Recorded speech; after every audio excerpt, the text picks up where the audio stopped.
Sir, आज जत तालुक्यामध्ये करंजगावमध्ये जी घटना घडली त्या ठिकाणी तुम्ही भेट झाला, काय तुम्हाला त्यात आढळून आले, काय नेमकं परिस्थिती आहे आताची? आज करंजगी तालुका जत या गावात एक निंदनीय आणि गंभीर गुन्ह्याची घटना आहे।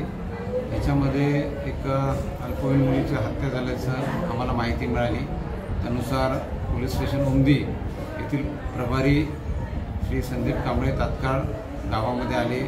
त्यांनी मुलीचा शोध सुरू केला असता त्या मुलीची डेड बॉडी आढळून आली आणि त्यामध्ये जे संशयित व्यक्ती आहे त्याला पोलिसांनी तात्काळ त्या ठिकाणी ताब्यात घेतलं। यानंतर मुलीचं पोस्टमॉर्टम करण्याकामी ती बॉडी शासकीय रुग्णालय इथं पाठवण्यात आली आणि त्यावर जे डॉक्टर अभिप्राय देतील त्यानुसार पुढील कारवाई आम्ही करू। या ठिकाणी या गंभीर गुन्ह्याची घटना जी घडली त्यानुसार खून झाल्याचं जर दिसून येते त्यानुसार आम्ही घरच्यांची तक्रार घेऊन गुन्हे दाखल करत आहोत आणि यामध्ये आणखीन काही गोष्टी समोर येतील त्यानुसार आम्ही तपास करू। पुरावे प्राथमिकदृष्ट्या जे आम्हाला घटनास्थळावर मिळत आहेत आणि अधिकचे पुरावे आम्ही तपासात घेऊ आणि लवकरात लवकर या गुन्ह्याचा तपास संपून आम्ही ते दोषारोपपत्र माननीय कोर्टासमोर ठेवू।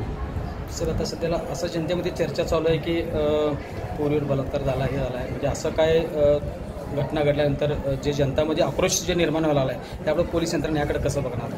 आता जो प्राथमिक गोष्टी आहेत की याच्यामध्ये घटनास्थळ आम्हाला बॉडी मिळाली त्यानुसार आम्ही खुनाची घटना आहे एवढंच आम्हाला दिसतंय। डॉक्टर यामध्ये काय त्यांचा अभिप्राय देतात, पोस्टमॉर्टम होईल आणि डॉक्टर जे अभिप्राय देतील त्यानुसार आम्हाला अधिकच्या गोष्टी कळतील आणि त्यानुसार आम्ही तपासाची दिशा ठरवू।